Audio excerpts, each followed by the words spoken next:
할렐루야.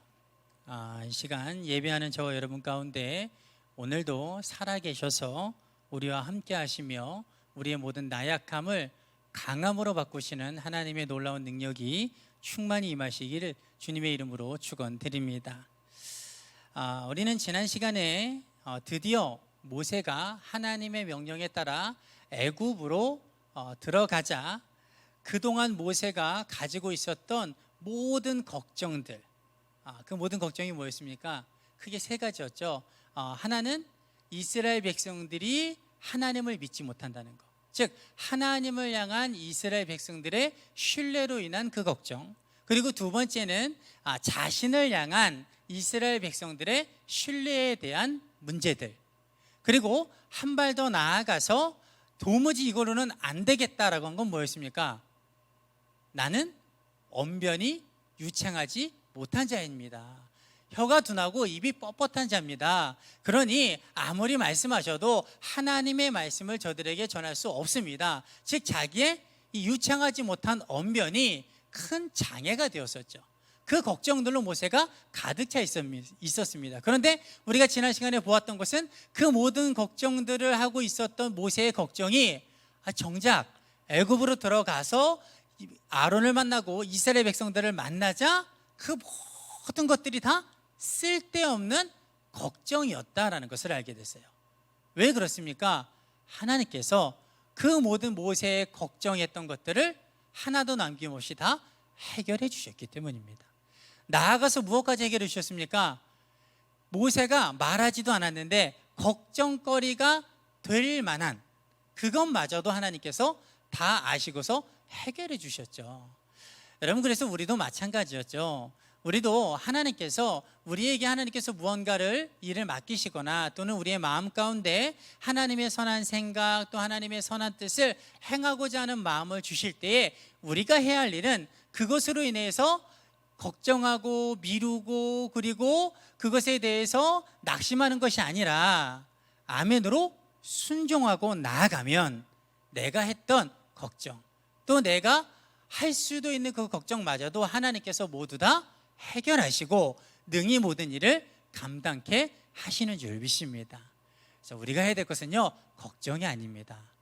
우리의 일에서는 걱정을 할 수도 있지만 하나님의 일만큼은, 물론 우리의 일도 걱정할 필요는 없지만 하나님의 일만큼은 절대로 걱정할 필요가 없는 거예요. 왜냐하면 하나님께서 말씀에서 그렇게 하셨듯이 우리의 맡은 하나님의 일 가운데서도 그 모든 것들을 없애시고 순탄케 하실 것이기 때문입니다. 어떤 일이든지 아멘으로 순종하는 믿음이 있기를 원합니다. 이제 오늘 본문으로 들어가서 오늘 본문의 내용을 우리가 살펴보면 이스라엘 백성들에게 신뢰를 얻은 모세는요, 이제 다음으로 아론과 함께 바로 왕을 찾아갑니다. 바로 왕을 찾아가서 하나님께서 말씀하신 대로 그 말을 전하게 되는데 그게 무엇이었습니까? 하나님께서 우리를 광야로 보내어 광야에서 절기를 지키라고 명령하셨습니다. 이렇게 말을 해요. 이게 지금 아론과 함께 가서 모세가 바로 왕 앞에서 하는 말이에요. 하나님이 우리에게 나타나셔서 명령하시기를 당신에게 이렇게 전하라고 했습니다. 우리를 광야로 보내서 광야에서 하나님을 위해서 절기를 지키라고 명령하셨습니다. 그랬더니 바로 왕이 그러냐면 너희가 가서 절기를 지켜라 이렇게 말하는 게 아니고요, 이렇게 비꼬아 이야기합니다. 여호와가 뭐라고? 나하고 무슨 상관이 있다고? 내가 들어보지도 못한 그 여호와가 뭐라고 내가 그의 말을 듣냐? 나와 전혀 상관없는 그 여호와의 말을 내가 들을 이유가 없다. 그러니 나는 너희를 당연히 보내지 아니할 것이다. 이렇게 얘기를 해요. 그러자 모세와 아론이 한 번 더 이렇게 이야기합니다. 히브리인의 하나님이 우리에게 나타난 것이 확실합니다. 당신이 지금 믿지 못하지만 우리 히브리인들의 하나님이 우리에게 확실하게 나타나셨습니다. 그 하나님께서 우리에게 광야로 나아가서 사흘길쯤 걸어가서 거기에서 하나님 앞에 제사를 드리라고 말씀하셨습니다. 만약에 우리를 보내지 않으면 하나님께서 전염병이나 칼로 우리를 치실지도 모릅니다. 이렇게 이야기를 해요. 여러분, 여기서 전염병이나 칼로 치는 대상은 우리라고 하는데, 우리는요 애굽을 포함한 우리가 아닙니다. 이스라엘 백성들을 말하는 거예요. 우리를 칠지 모릅니다. 지금 이 모세와 아론이 굉장히 지혜로운 겁니다. 바로를 향해서 만약에 우리를 다 칠지 모릅니다 그러면 바로 거부망이 나왔을 수도 있어요. 그런데 우리를 칠지 모릅니다 하는데, 이게 바로에게 고민할 만한 문제가 될 수 있었던 이유는 뭐냐면요, 바로에게 있어서 히브리인들은 재산이거든요. 바로에게 있어서 히브리인들이 전염병이나 칼로 죽는다면 이것은 그에게 있어서 큰 손해가 되는 겁니다. 지금 그것을 암묵적으로 깔고 이야기를 하는 거예요. 그러니까 당신을 위해서라도 우리를 하나님의 명령대로 사흘 길을 걸어서 광야에서 예배를 드리게, 제사를 드리게 허락해 주십시오라고 설득하는 거예요. 그러자 바로가 모세와 아론에게 이렇게 이야기하죠. 너희가 어찌하여 이스라엘 백성의 노역을, 그들이 감당하고 있는 노동을 쉬게 하려고 하냐? 딴 생각 말고 가서 일이나 해라. 내가 이제 이 땅의 백성이 많아졌건을, 이렇게 이야기하죠. 여러분, 이 땅의 백성이 많아졌다는 것의 백성은요 애굽 백성이 아닙니다. 이스라엘 백성을 말하는 거예요. 즉 바로가 지금 말하고 싶은 것은 뭐냐면, 야, 너희들 말대로 그렇게 쉽게 보낼 수 있는 문제가 아니야. 너희들 히브리인들이 얼마나 많이 지금 일하고 있는지 아냐? 너희들의 노동력이 이 애굽 땅에서 결코 작은 게 아니다. 어마어마하게 큰 거야. 우리는 말하면, 야, 너희들 지금 쉬면, 며칠 쉬면 이 나라의 모든 것들이 다 멈춰야 돼. 이런 말을 하고 있는 거예요. 그 영향력이 어마어마하게 크다는 거죠. 그러니 더욱이 보낼 수 없다는 거예요. 절대로 그 일을 중단할 수 없다. 그리고는 감독관들과 기록원들에게 명령을 하는데, 여기서 감독관들과 그리고 기록원들이라는 건 뭐냐면요, 감독들은 이 작업 반장들을 말하는 거예요. 이렇게 애굽의 관리들, 각 지역마다 작업장마다 배치된 작업 반장들이고, 그리고 여기에 기록원들은 아마도 그 벽돌이나 어떤 노역을 하게 되면 하루에 어떤 할당, 채워야 될 할당량이 있지 않습니까? 그러면 그것들을 이렇게 기록해서 보고하는, 그러니까 먼저는 그들이 점검하겠죠. 됐어, 통과. 됐어, 통과. 할당량을 채우면 통과하는, 그리고 그것을 기록하여 보고하는 기록원들. 그런데 이 사람들은요 애굽 사람이 아닙니다. 이 사람들은 애굽에서 세운 이스라엘 사람들이에요. 이스라엘 사람인 기록원들. 그래서 이들을 다른 말로 하면 서기관들입니다. 때로는 세금을 징수하여 걷는 일도 하는 그런 서기관들에게 명하여서 이스라엘 백성들이 게을러져서, 즉 너무 편해서 하나님께 제사 드리러 가겠다고 한다. 그런 쓸데없는 생각하니까 더 이상 그런 허튼 소리 못하게끔 노역을 더 강하게 시켜라는 거예요. 노역을 더 강하게. 이 말이 남자분들은 조금 공감이 가실 거예요. 군대를 다녀오신 남자분들은. 군대에서는 뭐 그런 일, 흔히 그런 일 한다 그러잖아요. 여기 있는 거 파다가 저쪽에 갔다가 놓고, 저기 있는 거 다시 그 퍼다가 이쪽에 다시 메꾸고. 왜 그렇게 하냐면 딴 생각하지 못하게 한다 그러거든요. 근데 실제로 그런 일들이 비일비재했었어요. 참 안타까운 한국의 현실이긴 하지만, 지금 바로가 그런 뉘앙스로 비꼬아서 이야기를 하는 거예요. 야, 쟤네들 너무 편한가 보다. 편하니까 가서 쉬겠다고 하네. 자기들이 믿는 신에게 감히 제사 드리겠다고 내 앞에서 이야기를 하네. 야, 너무 편해서 딴 생각하니까 노역을 강하게 시켜. 이제 더 이상 그런 거짓말, 그런 거짓된 허튼 소리가 내 귀에 들리지 않게 저들을 아주 강하게 노역을 시켜라. 그리고 그 방편으로서 벽돌에 쓸 집을 주지 말고, 그리고 스스로 집을 주어서 만들게 하고, 그렇다고 해서 이 집을 주면 시간이 오래 걸리잖아요. 그럼 할당량을 채울 수 있는 시간이 늘어나는데, 그런 벽돌의 수를 줄여야 되는데 그러지 말라는 거예요. 원래 하던 대로 그 수를 다 채우게 하라는 것이죠. 여러분, 벽돌에 쓸 집이라는 거는 아시는 분은 많이 아실 겁니다. 도시에서만 사신 분들은 잘 모르실 텐데, 저는 시골 출신이라 조금 알아요. 흙집을 많이 봤기 때문에. 흙벽돌은요 지푸라기를 섞어서 이렇게 같이 섞어갖고 틀에 넣어서 찍어냅니다. 왜 그러냐면, 그렇게 해야만 이게 햇빛에 말릴 때에 수분이 날아가면서 갈라지지 않습니다.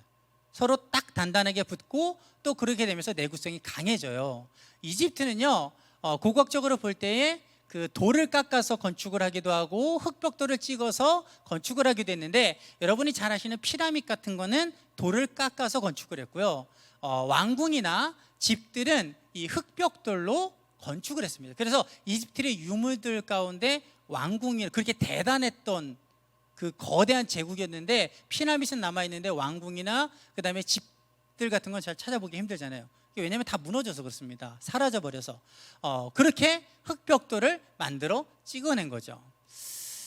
우리가 또 하나 여기서 알 수 있는 것은요, 이 애굽의 이 바로 왕이라는 것은 거대한 제국의 왕임에도 불구하고 굉장히 치밀하고 전략적이라는 걸 또 알 수 있는 거예요. 우리가 앞에서 봤잖아요. 모세를 죽이라고 할 때, 모세를 죽이라고 한 것보다는 이제 그 모든 그 유대인의 씨를 말리려고 할 때에 이 바로 왕이 아주 직접적으로 이야기하지 않습니까? 그냥 왕으로서 야 가서 너희가 그 방법을 만들어서 정책을 만들어서 이렇게 유대인들의 씨를 말려라고 한 게 아니라 어떻게 했습니까? 아주 치밀하게 했죠. 조직을 세우고 그 다음에 서서히 욕먹지 않고 티나지 않게끔, 그래서 산파를 불러다가 여자아이면 살리고 남자아이면 죽여라 이렇게 이야기하잖아요. 그래도 되지 않으니까 뭐한 겁니까? 다 죽이라 이렇게 이야기한 거예요.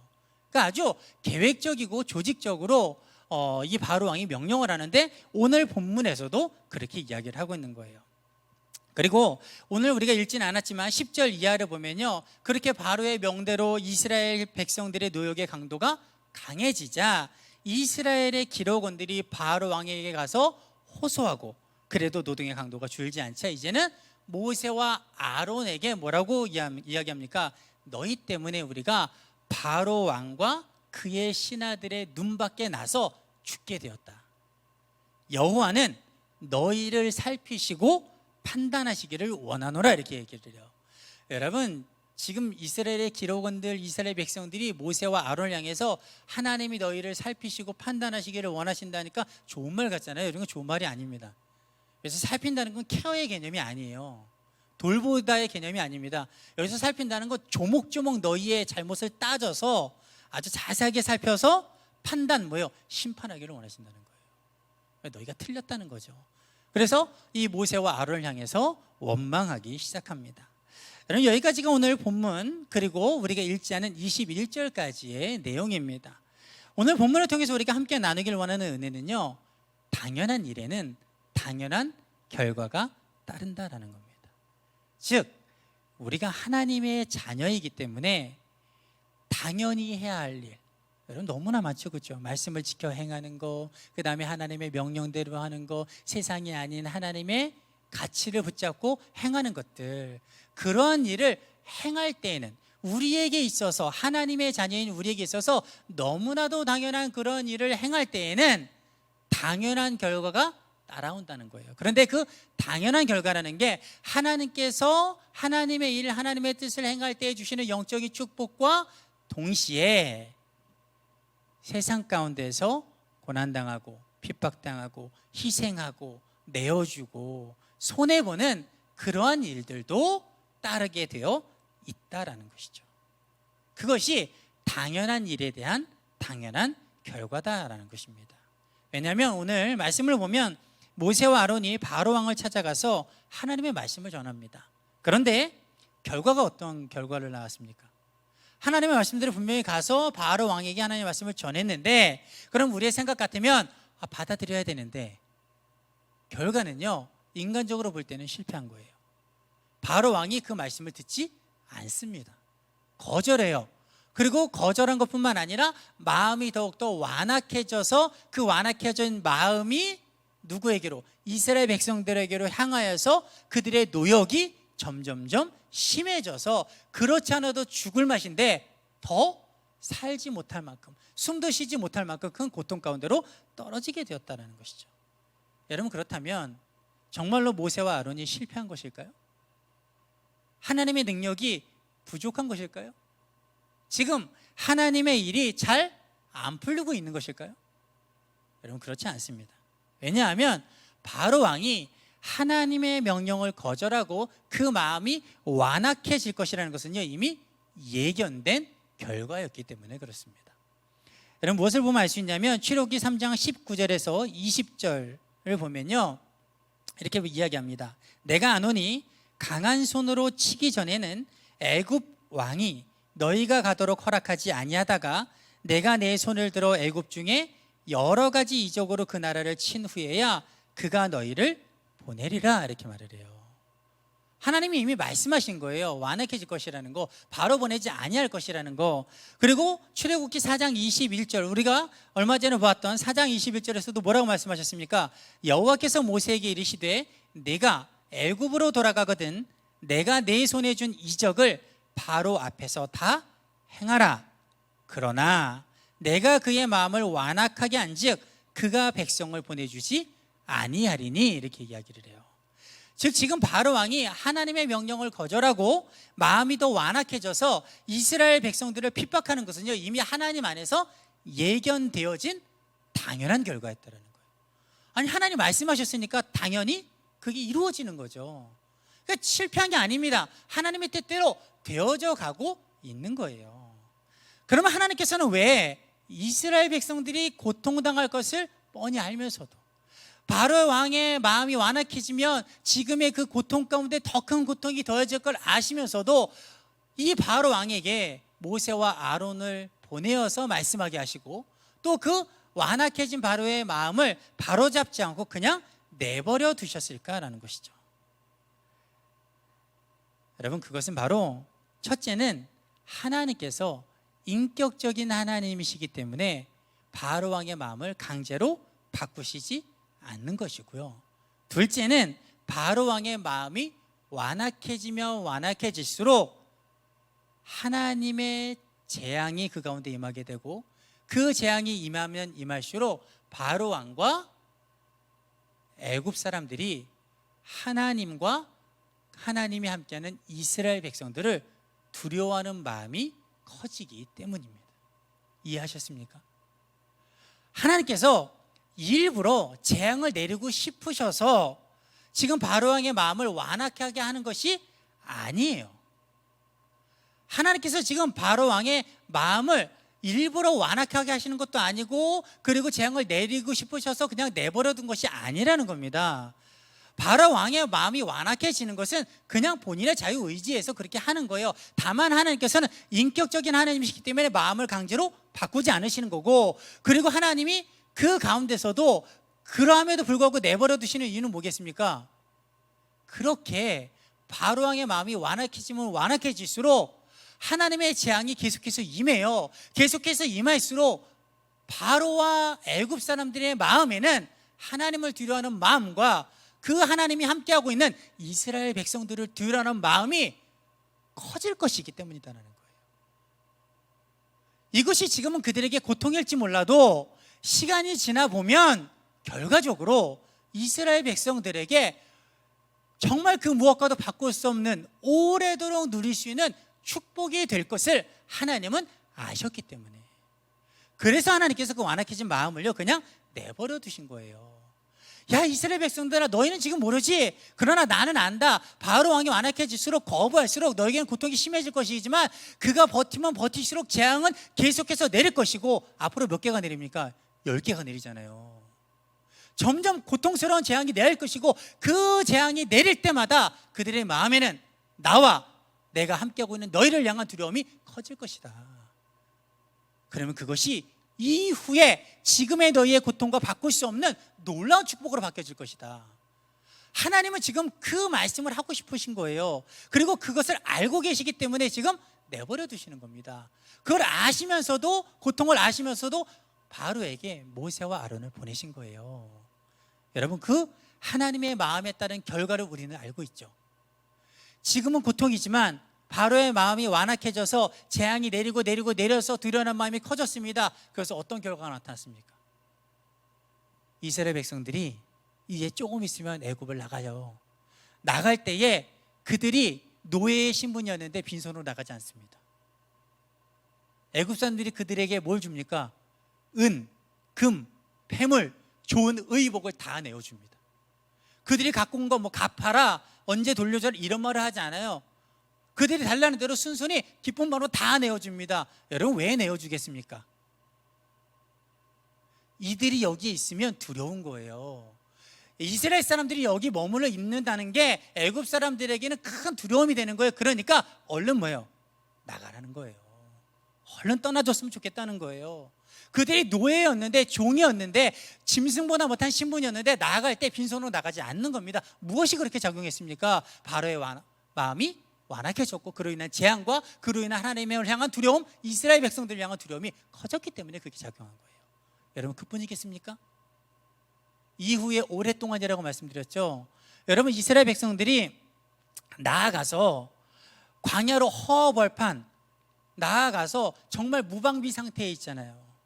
여러분, 누가 쳐들어와도 다 당할 수밖에 없는 겁니다. 이들이 무슨 변변한 군사가 있습니까? 아니면 군대 조직이 있습니까? 뛰어난 장수가 있습니까? 여호수아 말고는 그 누구도 대표할 만한 용맹한 사람이 없어요. 그냥 어느 민족이든 호전적인 민족이 쳐들어오면 그대로 당할 수밖에 없는 겁니다. 여러분, 그런데 아말렉 족속 이외에 광야 40년 동안 어느 민족이 감히 이스라엘 민족을 쳐들어왔습니까? 홍해를 건너서 광야로 들어가고 나서 어느 민족이 감히 이스라엘 민족을 넘봤습니까? 이스라엘 백성들이 애굽에서 갖고 나온 은금과 폐물이 많았다 그랬잖아요. 그리고 노예로 쓸만한 사람이 200만입니다. 여러분, 이거는 먹을 만한 떡이에요, 민족적으로 볼 때. 그런데 그 어느 누구도 넘보지 못하는 거예요. 왜 그렇습니까? 그 당시에 가장 큰 나라인 애굽에서 하나님이 행하셨던 10가지 재앙, 그리고 그들이 빠져나오면서 홍해를 건너셨을 때 그 홍해 가운데 덮어버렸던 그 애굽의 수많은 군대들, 그 사건으로 인한 하나님을 향한 두려움이 주변 변방까지 다 퍼진 거예요.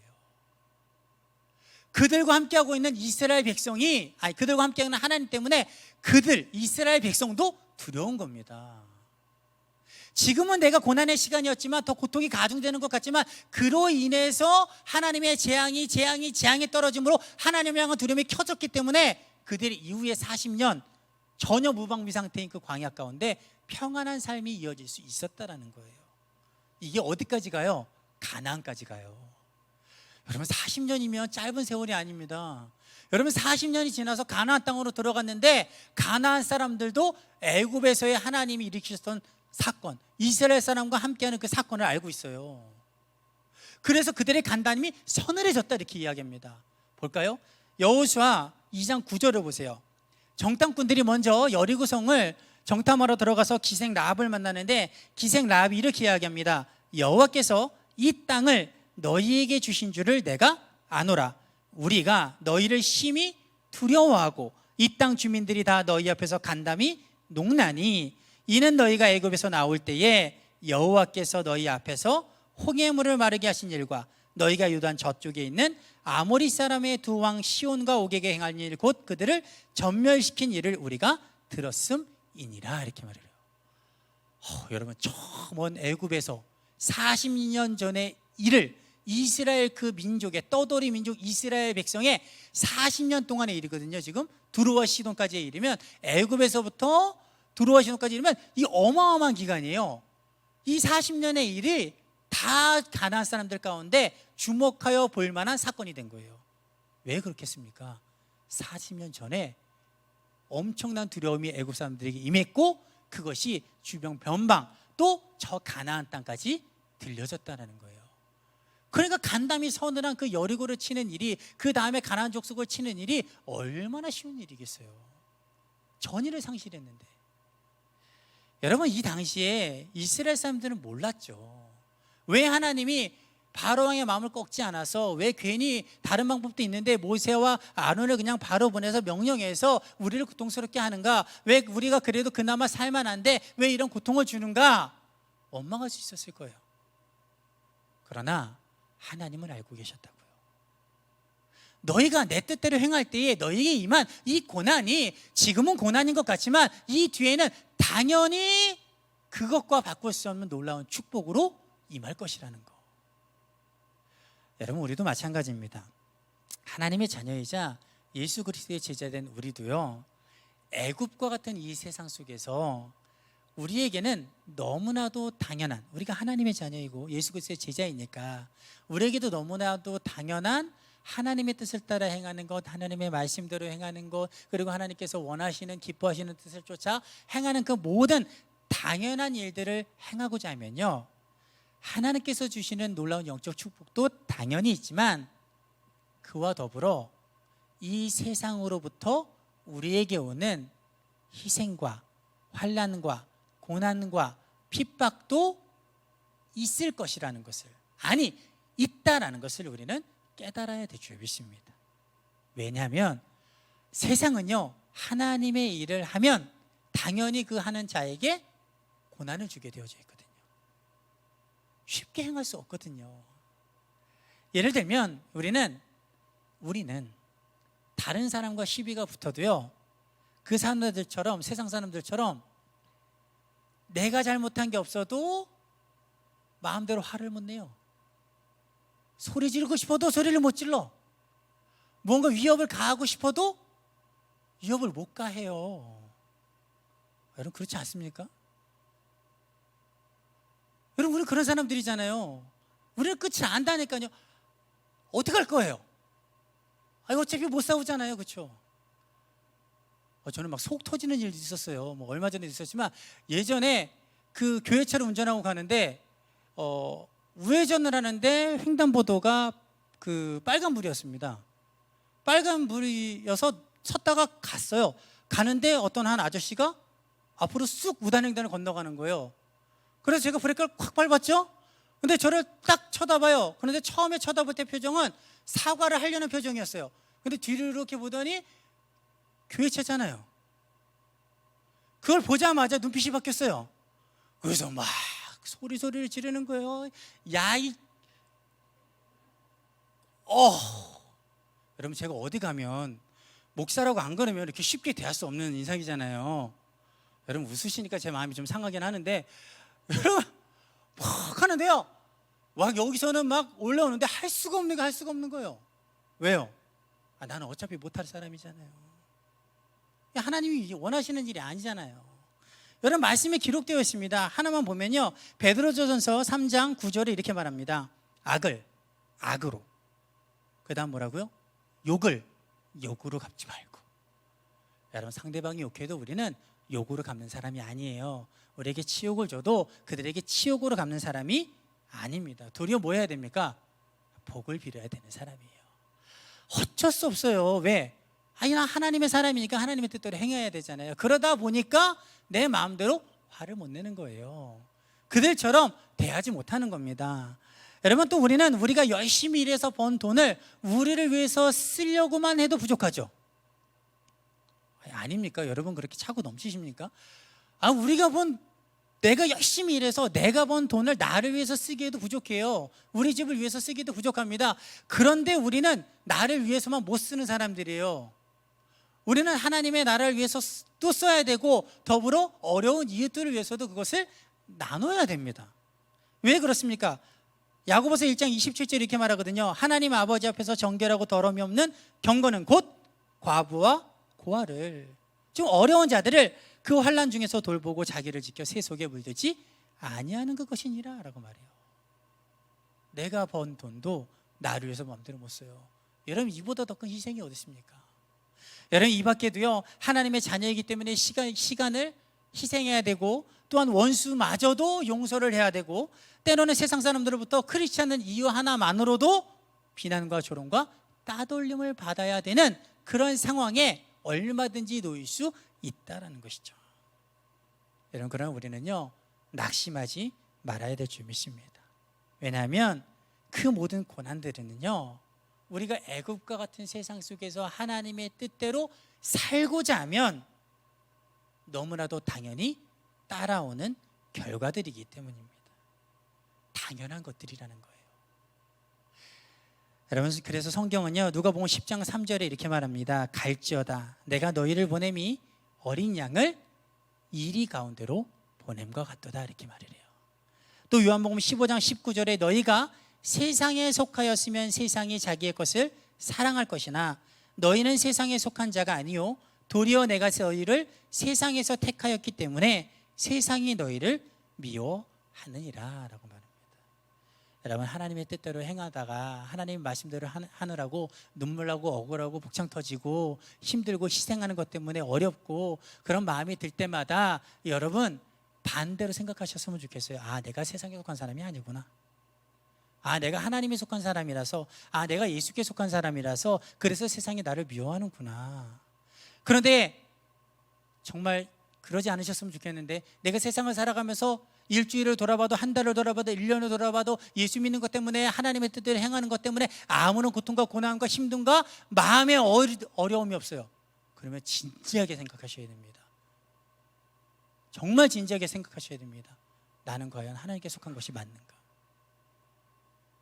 항상 진리는 열매를 보면 나무를 아는 거예요. 우리의 삶 속에서 십자가의 흔적이 나타날 때마다 우리는 십자가로 인한 구원을 받은 자입니다. 그러나 우리의 삶 가운데 십자가의 흔적이 전혀 나타나지 않는다면 우리 안에는 십자가가 없는 거예요. 진리는 감출 수 없어요. 결코 그리스도의 복음은 감출 수 없습니다. 하나님의 사람은 그 하나님의 형상대로 사는 것을 감출 수 없는 사람들입니다. 너희는 세상의 빛이라 말씀하셨습니다. 산 위에는 동네가 숨기지 못할 거라 말씀하셨어요. 우리는 숨기지 못하는 빛입니다. 그런데 어떻게, 그래요, 일주일은 숨길 수 있어요. 아니, 한 달은 숨길 수 있어요. 그런데 몇 달을, 1년을 숨길 수가 있겠습니까? 숨길 수 없습니다. 그런데 빛을 발하려면 희생이 필요합니다. 빛을 발하면 새 어둠 가운데 우리는 그들 가운데 지탄의 대상이 될 수밖에 없어요. 그런 지탄의 대상이 되면 힘들 수밖에 없습니다. 십자가 흔적들이 나타날 수밖에 없습니다. 여러분, 그러나 그럴 때마다 낙심하지 마십시오. 거꾸로 안위하고, 거꾸로 감사하고, 거꾸로 하나님께 영광을 돌리기를 원합니다. 하나님, 나같이 부족한 사람을 세상의 빛으로 삼아주셔서 감사합니다. 나는 내가 보기에 너무나도 부족한데 십자가의 흔적이 나타나는 걸 보니까 내 안에 십자가가 살아있군요. 내가 구원받은 자이군요. 하나님, 나를 이렇게 사용해 주셔서 감사합니다. 여러분, 우리가 하나님의 자녀로 세상에 살면요, 당연히 고난과 희생과 어려움과 힘듦이 나타나게 되어져 있어요.